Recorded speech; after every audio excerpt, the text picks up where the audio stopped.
Gas اور تیل کی تنصیبات پر، نتیجہ یہ ہوا کہ ایران نے بدلے میں پھر خطائی ممالک کے اندر زبردست قسم کے حملے کیے، جس سے میرے خیال میں آنے والے چند سالوں کے اندر گیس کے حوالے سے اور تیل کی ترسیل کے حوالے سے ایک بہت بڑا سوالیہ نشان پیدا ہو جائے گا، جو اس ٹائم پہ ایران کے حملوں سے شاید اتنا آبنائے ہرمز بند نہیں ہوئی جتنا P&L کلب کی وجہ سے ہوئی ہے۔ یہ وہ کلب ہوتا ہے جو تمام جو بحری جہاز ہوتے ہیں، خاص طور پہ آئل ٹینکرز، ان کی انشورنس کرتا ہے۔ اگر آج آبنائے ہرمز کھل بھی جائے تو بھی پھر 12 سے 24 مہینے اس کی انشورنس پالیسیز اور ان سب کو ری شفل ہونے میں ٹائم لگ جائے گا، یعنی کہ یہ معاملہ یہاں ختم نہیں ہو رہا۔ دوسری جانب آپ دیکھیں کہ باقاعدہ آپ ٹارگٹ کر کے مزید قیادت کو شہید کرنے کا مطلب یہ ہے کہ یہ تو معاملہ خرابی سے مزید آگے بڑھ رہا ہے، اور خدا نہ خواستہ یہ اس لیول پہ بڑھ رہا ہے کہ جس کا اظہار ابھی تلسی گیبٹ جو CIA کے چیف ہے اور جس نے باقاعدہ ہندو مذہب قبول کیا اپنی والدہ سمیت، یہ اوریجنلی ہندو نہیں ہے، اور یہ آپ کو یاد ہوگا کہ یہ 2 دن قبل پاک بھارت جب جنگ ہوئی تو نریندر مودی سے ملنے گئی تھی، اور اس کے بعد جو جنگ ہوا وہ آپ کے سامنے ہے۔ اب یہ پھر دوبارہ سرفیس ہوئی ہے اور اچانک انہوں نے یہ اپنی ان کی بات ریکارڈنگ سامنے آئی ہے جس کے اندر یہ کہہ رہی ہیں کہ پاکستان، ترکی، جو چین، نارتھ کوریا، روس اور ان سب کے جو ایٹمی پروگرام ہیں یہ ہمارے لیے خطرہ ہے۔ اب آپ دیکھیں کہ اسرائیل کے نیوکلیئر پروگرام پہ ان کی زبان گنگ ہو گئی، بھارت کے نیوکلیئر پروگرام پر وہ شاید ان کی یادداشت کا حافظہ کمزور ہو گیا، لیکن انہوں نے ان کا ذکر کیوں کیا ایک ایسے وقت میں جب ایران کی انٹیلیجنس رپورٹ کر رہی ہے کہ کویت کے اندر باقاعدہ امریکی نیوکلیئر ایسٹس موو کروائے گئے ہیں۔ اب آپ یہ دیکھیں، امریکہ کے سفیر سے ملاقات کرنا، اسرائیل کے اندر اسرائیلی پرائم منسٹر کی جو مبینہ ویڈیو ہے اور اس کے اندر لوگوں کی لسٹ پیش کرنا، یہ کس طرف اشارہ کر رہی ہے؟ اچھا عبداللہ حمید گل صاحب، یہ جس طرف آپ اشارہ کر رہے ہیں تو یہ تو پھر عالمی جنگ کی طرف صورتحال جا رہی ہے، سیدھا سیدھا نظر آ رہی ہے یہ چیزیں، تو پھر یہ تو پھر نیوکلیئر بھی استعمال ہو سکتا ہے، عالمی جنگ بھی لگ سکتی ہے۔ ہم اس وقت عالمی جنگ کے دہانے پہ کھڑی ہے اس وقت دنیا، یہ اس کا یہ مطلب ہے؟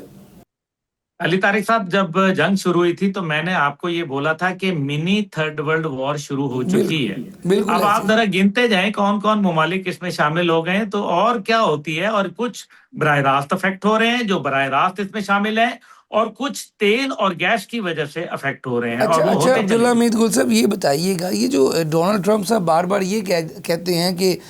جو قطر ہے، ایران نے اگر قطر پر حملہ کیا تو امریکہ جو ہے وہ پارس گیس پر فیلڈ کو تباہ کر دے گا، اور قطر کی بار بار بات کی جا رہی ہے۔ ابھی یہ بھی خبر آئی ہے کہ قطر نے ایرانی سفارتکاروں کو بھی 24 گھنٹے کے لیے ملک چھوڑنے کا اعلان کہہ دیا ہے۔ تو یہ معاملہ کس طرف جا رہی ہے؟ جو اسلامی ممالک کے بیسس پہ ایران اٹیک کر رہا ہے، یہ کہانی آپ کو کہاں جاتے ہوئے دکھائی دے رہی ہے سر؟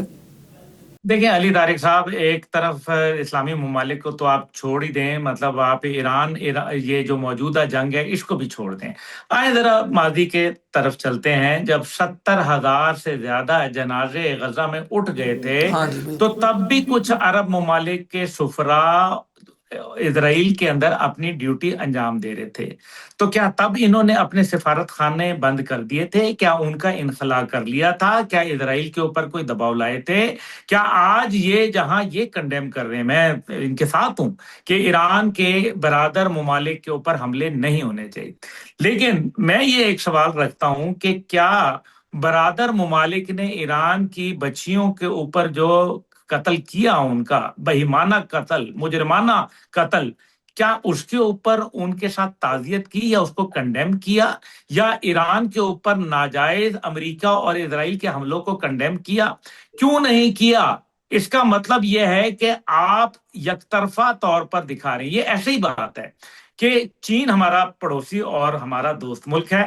اور بھارت کو وہ اڈے دے دیتا ہے، بھارت وہاں سے پاکستان پر حملے کر رہا ہے۔ اب پاکستان کیا کرے؟ چین کی آرتی اتارے بیٹھ کے؟ بالکل تو پاکستان تو وہی کرے گا جو کرنا ہے انہوں نے۔ تو ایران بھی وہی کر رہا ہے، میں مان رہا ہوں، لیکن ان اڈوں سے اگر اسرائیل اور امریکہ ایران پر حملے کریں گے تو آپ کا کیا خیال ہے کہ ایران کو کیا خاموش بیٹھنا چاہیے؟ اب یہ جو ساری باتیں اپنی جگہ، آپ دیکھیں کہ جو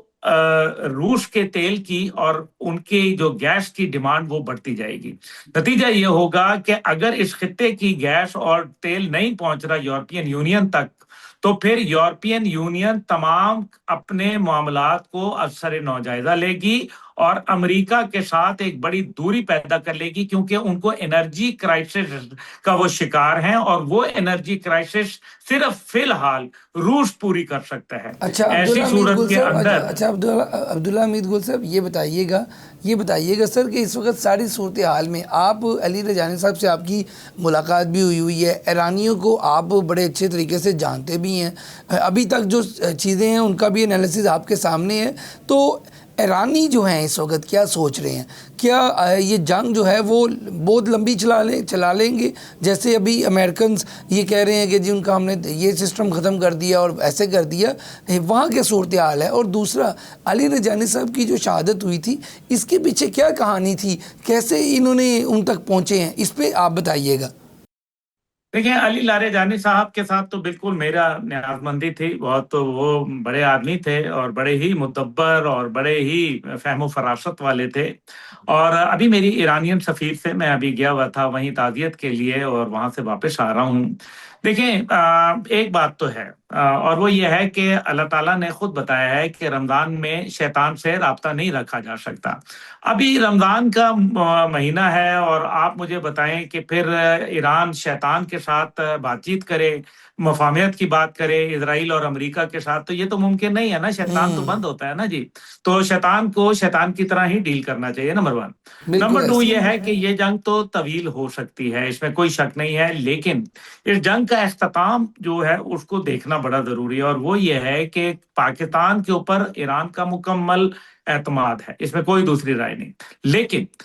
کیا پاکستان اس پوزیشن میں ہے کہ وہ امریکہ اور اسرائیل کی گارنٹی دے؟ تو وہ تو نہیں دے سکتا۔ نہیں دے سکتے۔ یہ گارنٹی جب تک کہ روس اور چین اس میں شامل نہیں ہوتے، یہ جنگ تو آگے چلتی رہے گی، اور اگر روس اور چین باہر سے بیٹھ کے صرف تماشا دیکھتے رہے اور زبانی کلامی ان کو تعریف کرتے رہے اور کنڈیم کرتے رہے اور سفارتی سطح کے اوپر مدد کرتے رہے یا ٹیکنالوجی کی سطح پر مدد کرتے رہے، تو یہ جنگ تو پھر نیوکلیر ہونے سے روکا نہیں جا سکے گا۔ اب جو دوسرا اس کا پہلو ہے وہ آپ دیکھ لیں کہ اسرائیل کی گارنٹی تو امریکہ بھی نہیں دیکھ سکتا نا، اس نے بالکل بورڈ آف پیس بنایا تھا، اس کی وائلیشن کس نے کی؟ اس کی وائلیشن اسرائیل نے کی، بار بار کی، ہر بار کی، اور اسی طریقے سے پھر آپ اس کو بھی دیکھ لیں کہ آگے کیا ہوتا ہے۔ آگے یہ ہوتا ہے کہ نہ صرف یہ معاملہ یہاں رکتا نہیں ہے بلکہ یہ آگے چلتا ہے، اور آگے کیا چلتا ہے وہ یہ ہے کہ پیٹ ہیگزٹ جو اس ٹائم پہ امریکہ کا وزیر جنگ ہے، وہ یہ کھلے عام کہہ رہا ہے کہ لگتا ہے کہ تھرڈ ٹیمپل بننے کا وقت آ گیا، مسجد اقصی کی شہادت کا وقت آ گیا۔ اب آپ مجھے یہ بتائیں، اس سے پہلے پیٹ ہیگزٹ نے یہ بیان دیا تھا کہ اسلامک پروفیٹک ڈیلوژن، توبہ استغفار توبہ استغفار، یعنی کہ اسلامی پیغمبرانہ فریب، استغفر اللہ، یہ اس نے الفاظ استعمال کیے تھے۔ آپ مجھے بتائیں کہ اب بھی اگر عرب دنیا کو یہ سمجھ نہیں آ رہی اور اگر سنی دنیا سن ہو کے رہ گئی ہے، تو پھر اس کا علاج کیا ہے؟ اگر ان کو یہ دیکھیں، جب تک کہ عرب دنیا کمزور معاشی سطح پہ نہیں ہوگی اور دفاعی سطح پر کمزور نہیں ہوگی، تب تک گریٹر اسرائیل کا منصوبہ نہیں بن سکتا علی بھائی۔ بالکل ٹھیک کہہ رہے ہیں آپ یہ اب تو علی رجانی صاحب،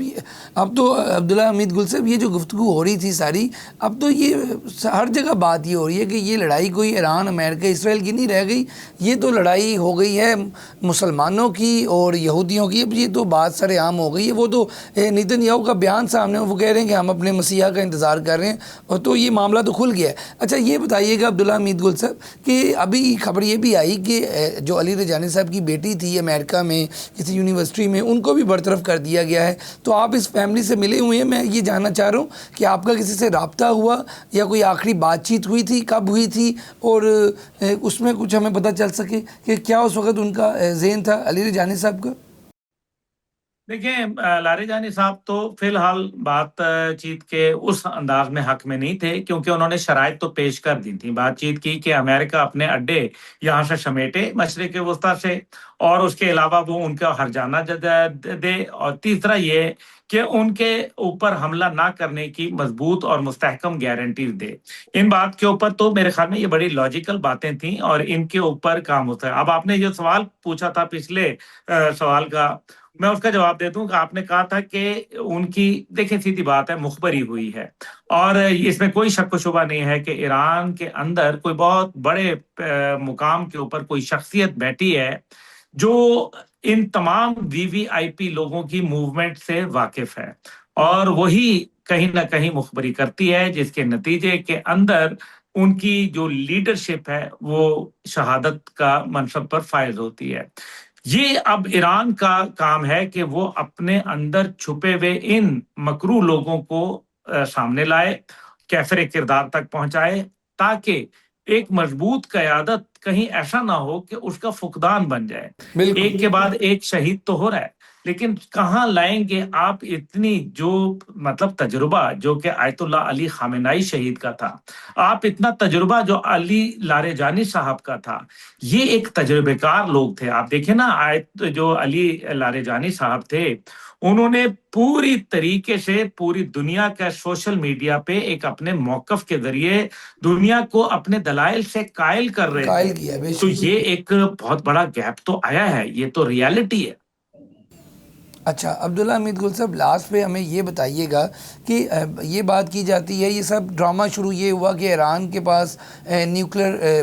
بم ہے، نیوکلیر چیزیں ہیں، ہتھیار بنا رہا ہے، یہ کر رہا ہے، وہ کر رہا ہے، تو لازمی بات ہے ایران کے پاس جو اس طرح کی ابھی بھی چیزیں ہیں یا جو انہوں نے اپنی خفیہ رکھی ہوئی ہیں، یہ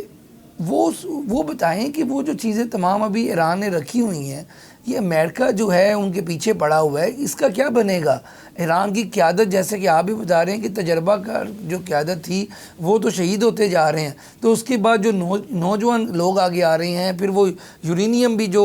بتایا جا رہا ہے کہ ایران کے اندر کئی خفیہ جگہ پر موجود ہے، اس کا کیا بنے گا؟ کیسے یہ معاملہ آگے لے کے چلیں گے؟ اور ایران کے پاس جو ڈرونز اٹیک ہیں، یہ ٹیکنالوجی جو ہے، جو بڑی ان کے پاس اچھی ٹیکنالوجی ہے، باقی ممالک کے پاس نہیں ہے اس طرح کی چیزیں، تو یہ ٹیکنالوجی کے لحاظ سے ایران ابھی کہاں پہ کھڑا ہوا ہے سر؟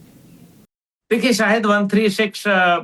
ان کے پاس ڈرونز ہیں، اس کے علاوہ ارش ڈرونز ہیں، دونوں بہت اچھے ڈرونز موجود ہیں۔ میزائل ان کے پاس ابھی بہت سارے، اور ان کے پاس حربے موجود ہیں میزائل کے، اور یہ بڑے عرصے سے تیاری کر رہے تھے، اور ان کے پاس لانچرز بھی موجود ہیں، یہ ساتھ ساتھ مینوفیکچرنگ بھی جاری رکھے ہوئے ہیں۔ جو افسودہ یورینیم ہے، میرا خیال ہے اس پہ بھی کام تیزی سے جاری ہے، اور ڈرٹی بام تو شاید ایران آلریڈی بنا چکا ہے، لیکن یہی وجہ ہے کہ ابھی تک یہ معاملہ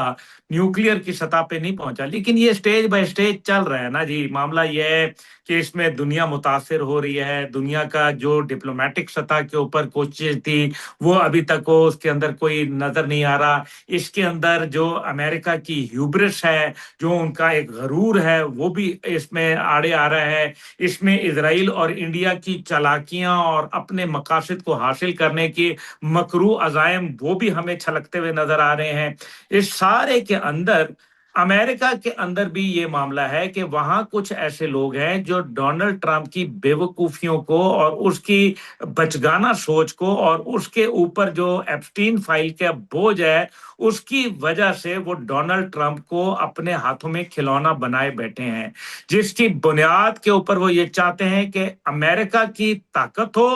اسرائیل کا دماغ ہو، اور بھارت کا کہیں نہ کہیں کوئی کردار بن جائے، اور بالکل بھارت کا کردار پاکستان کے خلاف ہو، کیونکہ ایک ہی وقت میں وہ اسرائیل کے ساتھ جو کام کر رہا ہے، ایران کے ساتھ ڈی نیوکلیئرائزیشن کی اور ان کا جو میسائل پروگرام تلف کرنے کی۔ اب یہ جو میں نے آپ کو تلسی گیبٹ جو CIA کی جی جی چیف ہے ان کا بالکل پھر ذکر کروں گا، انہوں نے یہ کیوں کہا کہ پاکستان کے پاس بین البر اعظمی میزائل موجود ہے؟ حالانکہ پاکستان کے پاس تو نہیں ہے۔ 2024 کے اندر بائیڈن نے جاتے جاتے 22 دسمبر کو پاکستان کے شاہین 3 میزائل کے اوپر پابندی لگا دی تھی، اور کیونکہ یہ میزائل اسرائیل تک پہنچ سکتا تھا۔ تو بھائی جان بات تو کھل کے آ گئی ہے نا سیدھی۔ ابھی بھی اگر ہمیں یہ نہیں سمجھ آ رہی کہ ہم کہاں کھڑے ہیں اور اگلا ٹارگٹ ہم ہیں یا نہیں ہے، تو پھر تو اللہ ہی حافظ ہے۔ لیکن بالکل میں ٹھیک کہہ سمجھتا رہے ہوں ہیں۔ کہ پاکستان کو اس کا بخوبی ادراک ہے، پاکستان کو اس کا علم ہے، لیکن یہ اسرائیل اور بھارت انتہائی غلیظ اور نیچ کردار ادا کر رہے ہیں، اور یہ جنگ کو بڑھوتی دیں گے، یہ گھٹوتی نہیں دیں گے۔ یاد رکھیے، یہ امریکہ کو اس خطے سے یا تو ذلیل و رسوا کے نکالیں گے، یا پھر ان کو اس حد تک استعمال کر لیں گے کہ ان کے دلوں میں تیل نہ رہے۔ لیکن ایک بات طے ہے، امریکہ جب اس خطے سے نکلے گا تو پھر سپر پاور کے طور پر نہیں جانا پہچانا جائے گا۔ بہت بہت شکریہ جی عبداللہ حمید گل صاحب، آپ سے ساری یہ ایران امریکہ اسرائیل جو اس وقت عالمی جنگی صورتحال ہے اس کے اوپر گفتگو کر رہے تھے۔ آج کے اس پروگرام کے ساتھ مجھے دیں اجازت، اللہ حافظ۔